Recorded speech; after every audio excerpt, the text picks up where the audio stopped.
যদি চেতনা না থাকে তবে এই শরীর আর এই মন জড়ই হয়ে থাকে। সেই জন্য যখন শরীর থেকে সেই শিব তত্ত্বের অনুপস্থিতি হয় তখন সেই শরীরের আর কি হয় না, সেই চেতনতার আর কি মেহসুস হয় না, সেই শরীর জড় হয়ে যায়, সেই শরীর শব হয়ে যায়। যেই শরীরে শিব তত্ত্ব না থাকে সেই শরীর শব হয়ে যায় তখন। তো আমাদের ওই শিব তত্ত্বকে বুঝতে হবে যে আমাদের সব জীবের মধ্যে সেই শিব তত্ত্ব আছে। জ্বরের মধ্যে আবদ্ধ থাকে তখন সেই দুঃখ কষ্টকে পায়। তো আমাদের সেই শিব তত্ত্বকে বুঝতে গেলে আমাদের প্রথমে আমাদের নিজের চেতনাকে বুঝতে হবে। চেতনা যে জিনিসটা ওটা কি, এবং চেতনা কি রয়েছে, সব জীবের মধ্যেই সেই চেতনার স্পন্দন রয়েছে। কিন্তু চেতনার স্তর আলাদা আলাদা হয়, চেতনার স্তর আলাদা আলাদা হয়। যেমন আমরা জলের উদাহরণ দিয়ে বুঝতে পারি। গ্লাসের মধ্যে যখন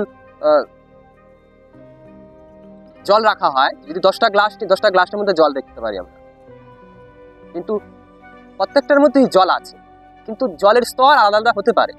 কোনো গ্লাসে হয়তো অল্প একটু জল আছে, 10 ভাগের 1 ভাগ, কোনোটায় আরেকটু 1 ভাগ বেশি আছে, 10 ভাগের 2 ভাগ আছে। এভাবে কোনোটায় অর্ধেক জল আছে হয়তো, আর কোনো গ্লাসে গ্লাসটা পুরো ভর্তি জল আছে। তো প্রত্যেক গ্লাসেই তো জল আছে, কিন্তু কোনো গ্লাসে একটু কম জল আছে, কোনো গ্লাসে একটু বেশি জল আছে। এরকম ভাবে সব জীবের মধ্যেই চেতনা তো আছে, কিন্তু তার স্তর আলাদা আলাদা আছে। তো এইভাবে যখন আমরা সব জীবেরকে দেখতে পাই, সব জীবের মধ্যে যে চেতন সত্তাটাকে আমরা দেখি, সেই চেতনতাকে দেখি, তখন অ্যাকচুয়ালি আমরা সব জীবের মধ্যে সেই শিবকে দেখছি। চেতনতাকে দেখাই যেন শিবকে দেখা। ঠিক এইভাবে যখন আমরা আমাদের চেতনাকে বুঝবো, জানবো, তখন আমরাও যেন শিব তত্ত্বের অনুভূত করতে পারবো। এই চেতনা কি হয়? এই চেতনা এই শরীর আর এই মনের বন্ধন থেকে বেরোতে চায়। শিব ঠাকুরকে যেভাবে দেখানো হয়েছে, সেটা কেন দেখানো হয়েছে? যেন তিনি শরীর মনের উপরে উঠে আছে। শরীর আর এই মন কি? এক প্রকারের জড়বস্তু। শরীর আর মন জড়বস্তু, এর উপরে থাকে সেই চেতনা, সেই শিব তত্ত্ব। যদি চেতনা না থাকে তবে এই শরীর আর এই মন জড়ই হয়ে থাকে। সেজন্য যখন শরীর থেকে সেই শিব তত্ত্বের অনুপস্থিতি হয় তখন সেই শরীরের আর কি হয় না, সেই চেতনতার আর কি মেহসুস হয় না, সেই শরীর জড় হয়ে যায়, সেই শরীর শব হয়ে যায়। যেই শরীরে শিব তত্ত্ব না থাকে সেই শরীর শব হয়ে যায় তখন।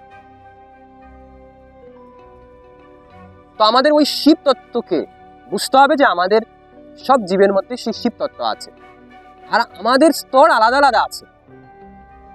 যেমন এই গাছের মধ্যেও সেই শিব তত্ত্ব আছে। আমরা পশু পাখি সবকিছুর মধ্যে শিব তত্ত্ব আছে। যেখানেই চেতনতা আমরা দেখতে পাবো, বলবো ওইখানেই শিব তত্ত্ব আছে। আর এই চেতনার স্তর আলাদা আলাদা আছে, তাই আমাদের যে চেতনার স্তর, সেটা আমাদের বুঝতে হবে যে আমাদের চেতনার স্তর কিরকম হয়ে আছে। যেমন পশু পাখিদের চেতনার স্তর একরকম হয়ে থাকে, গাছের চেতনার স্তর আরেক রকম হয়ে আছে, আমাদের চেতনার স্তর আরেক রকম হয়ে আছে। আমাদের চেতনার স্তরের কি বিশেষতা রয়েছে? যে আমরা আমাদের চেতনার স্তরে কি করতে পারি? আমরা আমাদের চেতনার স্তরে নিজেদেরকে জানতে পারি, এই সম্ভাবনা রয়েছে। আমাদের যে চেতনার স্তর আছে, এই চেতনার স্তর দ্বারা আমরা নিজেকে জানতে পারি এবং নিজের বন্ধন থেকে মুক্ত হতে পারি। এই ক্ষমতা রয়েছে আমাদের চেতনার মধ্যে। কিন্তু এই গাছের বা এই পশু পাখিদের চেতনার মধ্যে সেটা সাধারণত দেখা যায় না। কখনো কখনো দেখা যেতেই পারে, পশু পাখির মধ্যে সেই চেতনার উচ্চস্তর দেখা যেতে পারে, অনেক সময় এমন দেখাও গেছে।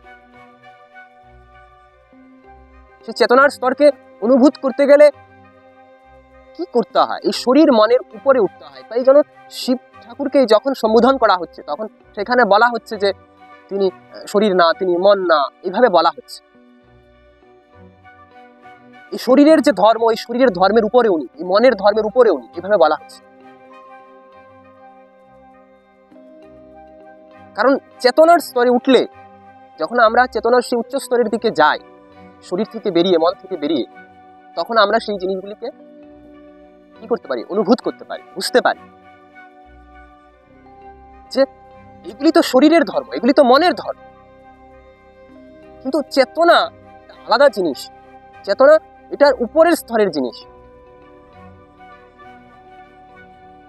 কিন্তু এই চেতনার স্তরের অবস্থাকে আমরা কি করতে পারি না? শরীরে এই মনে থাকলে, শরীরে এই মনের ধর্মে আবদ্ধ থাকলে আমরা সেটাকে অনুভূত করতে পারি না। চেতনা জিনিসটা বাস্তবিকভাবে কি, সেটা আমরা তত সময় পর্যন্ত বুঝতে পারবো না যত সময় এই শরীরের কন্ডিশনে, এই মনের কন্ডিশনে আমরা আবদ্ধ হয়ে থাকবো, তত সময় পর্যন্ত আমরা চেতনার সেই সত্যকে অনুভূত করতে পারবো।